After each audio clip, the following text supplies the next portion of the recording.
இதுதான் நீங்கள் பார்க்குறீங்க. நமக்கு இன்றைக்கி நேற்று இல்லை, இப்போ இது தொடர்ச்சியாக நடக்குது. ஆனால் நம்ம தான் இதை சாதி ஒழிப்பு, தீண்டாமை ஒழிப்பு, சமத்துவம், சகோதரத்துவம், சமூக நீதியெல்லாம் பேசின கூட்டம் நம்ம தான் ரொம்ப. இப்போ நம்ம நிலத்தில் இந்த மாதிரி அதிகமாக இந்த சாதிய உணர்ச்சி, மத உணர்ச்சி மேலோங்கி அதன் பொருட்டு மனித உயிர்கள் பலியாவதை எப்படி ஒரு அறிவார்ந்த சமூகம் சகித்துக்கிறது? பிறப்பு ஒக்கும் எல்லா உயிருக்கும்னு மறந்த ஒரு இனத்தின் பிள்ளைகள் அவன் எப்படி இந்த இதை சகித்துக்கிறது சொல்லுது.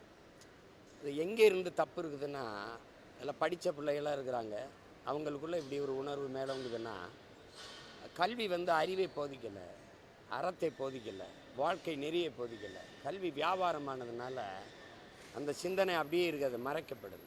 படித்தவன்லாம் அதை கடந்து வருவான்னு பேர். சாதி மத உணர்ச்சி கடந்து ஒரு பேரன்பு கொண்ட மானுடனாக வருவான் அப்படிங்கிறத. அதுக்கு தான் மார்க்கங்கள், மதங்கள், வேதங்கள், இதிகாசங்கள், புராணங்கள், தத்துவங்கள்லாம் உருவாக்கப்படுது. இது அவ்வளவு இருந்தும் இன்னும் படித்த இளைஞர்கள், நீங்கள் இதை விட கொடுமை, பள்ளிக்கூடத்து மாணவர்கள் சாதிய வெறியோடு வெட்டிக்கிட்டது அதே நிலத்தில் நடந்தது தானே. அப்போ பிஞ்சு நெஞ்சுகளுக்குள்ள ஒரு நஞ்சு விதை ஊண்டப்படுது பாருங்கள், எப்படி வருது? பயிற்றுவிக்க ஆசிரியர்களுக்கு இடையே இந்த எண்ணம் இருக்குது. அப்போ எப்படி வரும்? எல்லா இடத்துலையும் இது புறையோடி போயிடுச்சு. அதில் தமிழ் ஒரு பேரன்பின் தாய். தமிழுக்கு ஏது ஏற்றதாழ்வு? அவளுக்கு இருந்தால் யாது முறை யாவரும் கேளீர்னு சொல்லுவாள? பிறப்போக்கும் எல்லா உயிருக்கும் பாடுவாளா? பகுத்துண்டு பல் உயிர்கள் ஓம்புகன்னு சொல்லுவாளா? தமிழ் எப்படி பாடும்? சாதி இரண்டொழிய வேறில்லைன்னு அவை பெருமாட்டி பாடுவாளா? இட்டார் பெரியோர் இடாதார் இழிகுலத்தோலுங்கிற. தனக்கு இருக்கிற செல்வத்தை, செல்வத்தின் பயனே ஈதல்ங்கிற. இப்போ இவ்வளவு பெரிய ஈதல், இசைப்பட வாழ்தல், அது வல்லது ஊதியமில்லை உயர்வுக்குங்குது வள்ளுவம். இப்போ இவ்வளவு அறம்பாடி தந்த நமது முன்னோர்கள் மொழி இனப்பற்றில்லாது ஒரே குடிகளுக்குள்ள தன்னின பகையால் அது இந்த தலைமுறை இளைஞர்களுக்குள்ள இருக்கிறது நடுக்கத்தை ஏற்படுது. நம்ம இவ்வளவு பாடுபடுறோம், நம்ம முன்னோர்கள் இவ்வளவு போராடி இருக்காங்க. எப்படி? அதுலேயும் எங்கள் தாத்தா முத்துராமலிங்கத்தவரை நீங்கள் பார்த்தீங்கன்னா, சாதிய எண்ணம் கொண்டவன் அரசியலுக்கு வந்தால் நாடு நாசமாகி விடுங்கிறப்பல, சாதிய சிந்தனை கொண்டவன் இறைவனை வழிபடவே அருகதையற்றவன்கிறப்பல, உண்கிரகை உயர்ந்தது உழைக்கிறகை தாழ்ந்ததுங்கிற எண்ணம் எவருக்கு இருக்கக்கூடாது. இறைவனுக்கு முன்பு இருகரமும் குவித்து தான் வணங்குகிறோம். அந்த மாதிரி எல்லோரும் சமம் என்ற எண்ணம் எல்லாருக்கும் வரணுங்கிற. அப்புறம் எந்த நமது முன்னோர்கள் சாதியை போற்றிருக்காங்கன்னு சொல்லுங்க. அப்போ எப்படி இது நடக்குது? ஏன்னா அதிகாரம் அவ்வளவு இதாக இருக்குது. தொடர்ச்சியாக ஒரு இடத்துல நடந்துருச்சு, அது விபத்துன்னு நினைக்கலாம். ஒவ்வொரு இடத்துலையும் நடக்குதுன்னா அது எப்படி? அப்போ சட்டம் இருக்குது, ஒழுங்கு இருக்கா, நடவடிக்கை இருக்கா?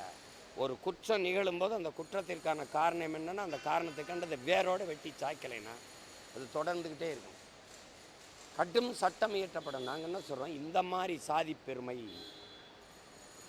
இந்த ஆணவம் இருக்குல்ல, சாதிய பெருமை, சாதிய ஆணவம், என் சாதி பெருசுன்னு நினைக்கிற அந்த திமிர் கொலைகள் இருக்குல்ல, அந்த மாதிரி இதுக்கு கடும் சட்டம், தனி சட்டம் இயற்றி கடும் தண்டனை கொடுத்து ஒழிக்கப்படணும்.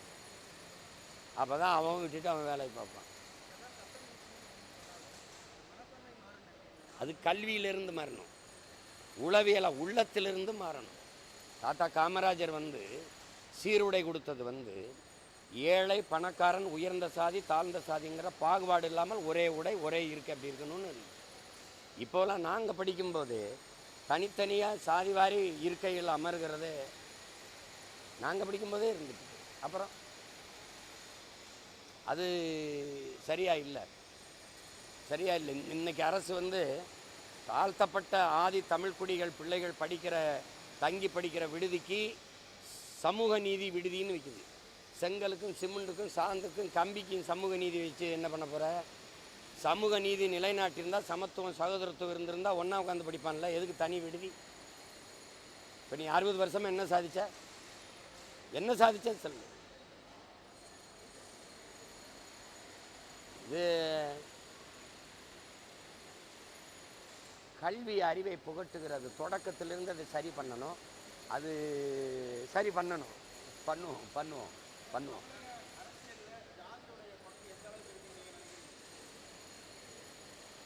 இங்கே சாதி மதம் தான் அரசியல் செய்யுது. அதை கேள்வியே கேட்கற கூடாது. நீங்கள் உங்களுக்கு தெரியாதா?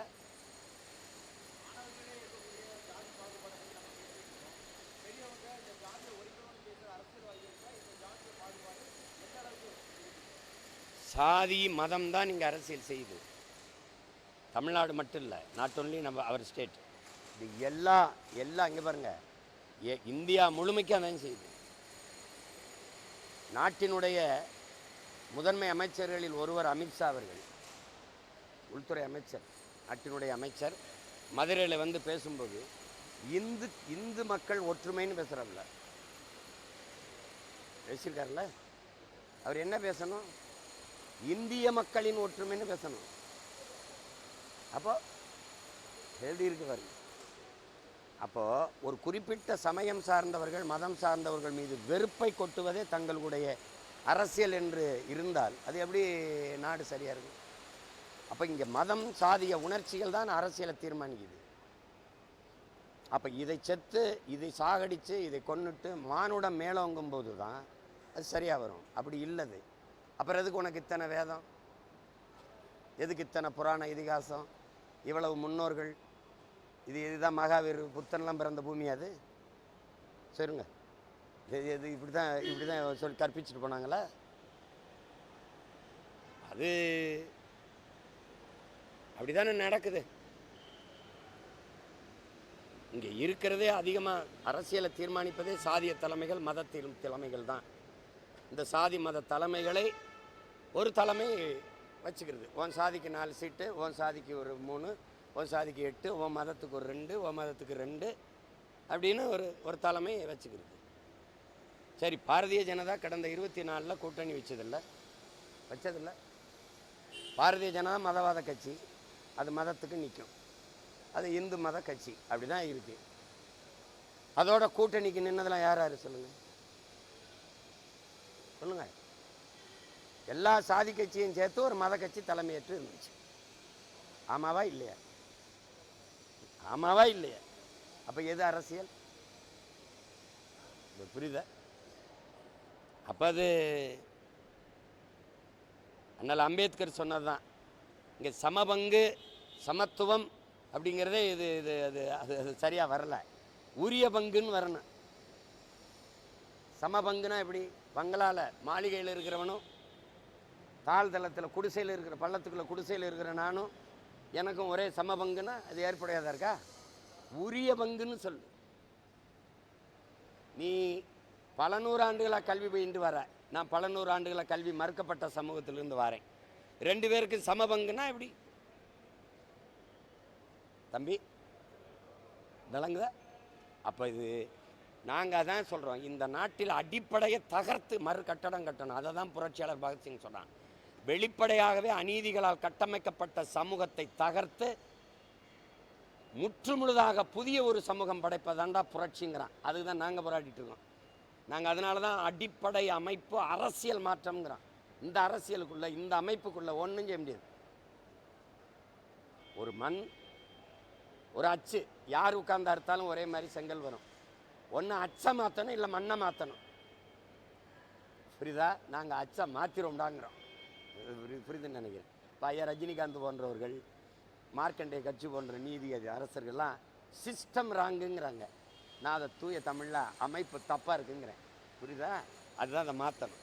அது இல்லைன்னா இந்த மாதிரி இன்னும் பல இதெல்லாம் என்னென்னா, ஒரு பெரியவங்க பழங்காலத்து மனிதர்கள் அவங்க சாதிய வெறியில் அதை உணர்வில் கொண்டுட்டாங்க அப்படிங்கிறது இல்லை பாருங்க. பிள்ளைங்க பள்ளிக்கூடத்து பிள்ளைங்க கத்தி எடுத்து சாதிக்காக வச்சுக்குது. படிச்சுக்கிட்டு இருக்கான், படித்து வேலைக்கு போகிற பிள்ளைய வெட்டுறான். காதல் குற்றம்னு வெட்டுறாங்க. உலகத்தில் எப்படி கூட்டி கழித்து பார்த்தாலும் மிச்சம் இருக்கிறது அன்பு தாங்க. இந்த நிலத்தில் அன்பால் தான் இந்த நிலம் நிறைய இருக்குது. அன்பு ஒன்றை தவிர என்ன இருக்குது? அன்பை எவனாவது கொலை செய்வானா?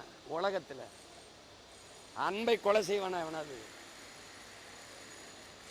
அது அம்மா அப்பாவுக்காக கொலை பண்ணா அந்த அன்பு தாண்டா இந்த அன்பும். இது எப்படி? இது கொடுமை. இது கடும் சட்டங்கள் மூலமாக இதை ஒடுக்கலைன்னா இது ஒவ்வொரு தடவையும் வரும், ஒரு அறிக்கை விடுவாங்க. இந்த சாதிக்காரன் செத்தா அந்த சாதிக்காரன் அறிக்கை விடுவான்.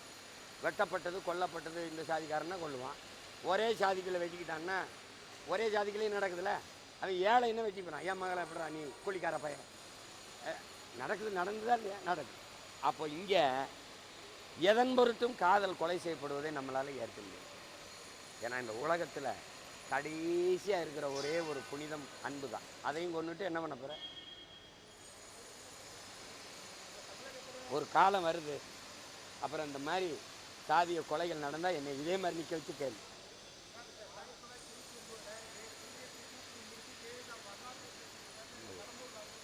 கேட்கல. என்னது?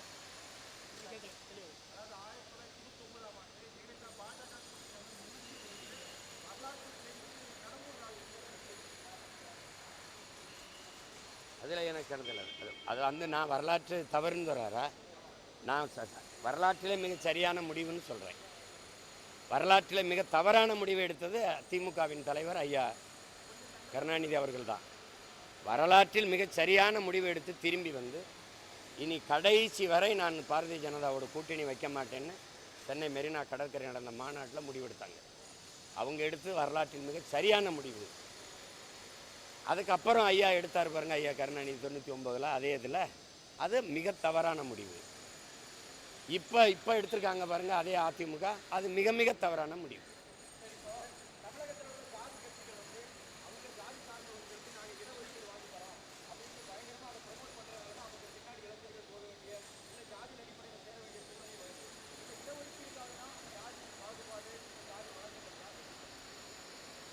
இல்லை, இதில் நீங்கள் நல்லா கவனிச்சுக்கணும். இதை எங்கள் பாட்டனார் அயோத்தியாச பண்டிதர் தெளிவாக சொல்கிறாரு. பள்ளிக்கூடத்தில் நீங்கள் சாதி கேட்குறீங்க, சான்றிதழில் சாதி இருக்குது, அதனால தான் ஒழிய மாட்டேங்குதுன்னு சிலர் பேசுகிறது. இப்போ உங்களுக்கு இந்த இங்கே கேள்வியில் அதில் தான் அவர் தான் கேள்வி கேட்குறீங்க. சமூகத்தில் இருக்குது, புறையோடு இருக்குது. அதை ஒழிக்கணும்னா நான் சொன்னது தான், உரிய பங்கு ஒவ்வொருத்தனுக்கும் உரியது கிடைச்சதுன்னா அதுதான் எல்லோருக்கும் எல்லாம்ங்கிறது சரியில்லை, உரியது.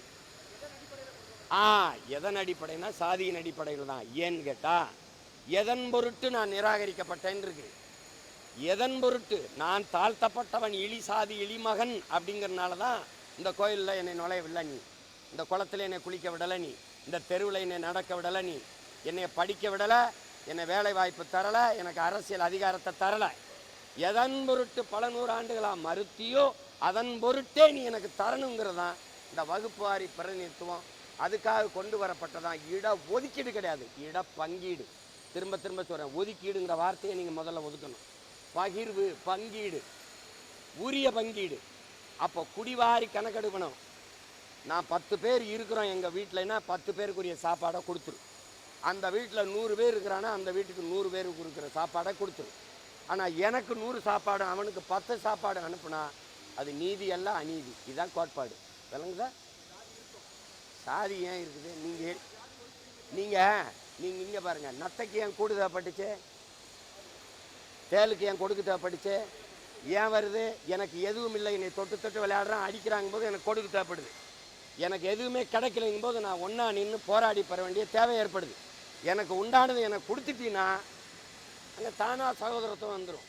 யார் மோத போகிறா? தம்பி யார் மோத போகிறா? நான் இப்போ தேவர், கல்லர், மறவர், அகமுடையர். கல்லருக்கு உள்ளதை கொடுத்துரு, மறவருக்குள்ளதை கொடுத்துரு, அகமுடையருக்குள்ளதை கொடுத்துரு, முடிஞ்சு போச்சு. படையாச்சு. எங்கள் ஐயா 10.5 நீங்கள் கொடுத்துருக்கீங்க, அவர் 20 கேட்குறாரு. எவ்வளவு? 20. இப்போ எங்கள் ஐயாவே சொல்கிறாரு எண்ணீருன்றப்ப. நாங்கள் வன்னியர் எவ்வளவு எண்ணிக்கைக்கு ஏற்ப கொடுத்துரு. ஐயா 10.5 வரல 8 தான் வருது கொடு. ஐயா 10.5 வரல 15 வருது கொடுத்துரு. தானே பிரச்சனை? யார் கேட்க போகிறா? நீங்கள் உட்காந்துக்கிட்டு நான் 48 இருக்கேன், 52 இருக்கேன், 22 இருக்கேன். ஏய், எடுத்து கொடுக்காத எண்ணி கொடு, அள்ளி கொடுக்காத அளந்து கொடு.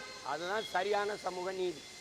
இதை கொடுத்துட்டீங்கன்னா அதை பற்றி சிந்தனை வராது. எனக்கு உண்டான கல்வி, எனக்கு உண்டான வேலை வாய்ப்பு, எனக்கான அரசியல், எனக்கான அதிகாரம் அது கிடைக்கும்போது இந்த மோதல் குறைஞ்சிரும், செத்துரும். அதை பற்றி சிந்திக்க நேரம் இருக்காது. நீ வர்ற தலைவனெல்லாம் இங்கே பாருங்க, வர்ற தலைவனெல்லாம் ஒன்று தான் தம்பி, நீங்கள் தெரிஞ்சுக்கிறீங்க நல்லா. சாதி, மதம், கடவுளை பற்றி சிந்திக்கிறவன் மக்களை பற்றி சிந்திக்க மாட்டான். அது தேவைப்படாது. ஏன்னா இந்த உணர்ச்சியை தூண்டி வாக்கை பெற்ற முடியும், அதிகாரத்துக்கு வந்துட முடியும். மக்களை பற்றி சிந்திப்பவனுக்கு சாதி மதம் சாமியை பற்றி கவலைப்பட தேவை இருக்காது, நேரம் இருக்காது. புரிஞ்சிருச்சுன்னு நினைக்கிறேன். புரிஞ்சிருச்சா? நீங்கள் சாதி மதத்திலே சிந்திச்சுக்கிட்டு இருந்தீங்கன்னா, கடவுளை பற்றியே சிந்திச்சுக்கிட்டீங்கன்னா மக்களை பற்றி சிந்திக்க மாட்டான். இவன் சாமியை பற்றியே பேசிட்டு இருப்பான், வாழ்கிற பூமியை பற்றி பேச மாட்டான். இப்போ இந்த ஏர்போர்ட்டில் ஏதாவது குறை கண்டிருக்கீங்களா? வரக்க விமானம் இருக்கா, வண்டி இருக்கா? இல்லை, ஒரே ஒரு வண்டி தான் இருக்குது. எதுக்கு 5000 ஏக்கரில் அங்கே போய் கட்ட போகிற? எது யார்? நாங்கள்லாம் ஐயா இந்த ஏர்போர்ட்டு பக்கத்துலையா சரியில்லையா ஐயா, இடிச்சுக்கிறதுயா உன்னோட ஒன்று ஐயா, நல்லா இருப்பியா, ஒரு பெருசாக ஒன்று கேட்டோமா? சரி, இப்போ நான் சென்னையில் இருக்கேன்ல, இங்கே இருந்து நான் கடற்கரை சாலையிலேருந்து இங்கே வர 1 மணி நேரம் 1.25 மணி நேரம் ஆகுது. இங்கேருந்து பரந்தூருக்கு போனால் இங்கேருந்து ஒரு விமானம் எடுத்து அதில் பறந்து அங்கே போய் இறங்கி அப்புறம் அங்கேருந்து போகிறதா? இதெல்லாம் அறிவு இருக்கிறவன் வேணா செய்யலாம். எது எதிர்காலம் தம்பி? எது எதிர்காலம்? வயிற்றுல பசியோட எங்கடா பறந்து போகிற? புடுங்கிருக்கா போகிற? எங்கே பறந்து போகிற? நீ பறந்து போகிறவனை பற்றி கவலைப்படுற, நீ பசியோடு இருக்கவனை பற்றி கவலைப்பட மாட்டேற. தம்பி, நான் அவசரமாக ஒரு இடத்துக்கு போயிட்டு இருக்கேன், வெறியேற்றி விட்டாரு.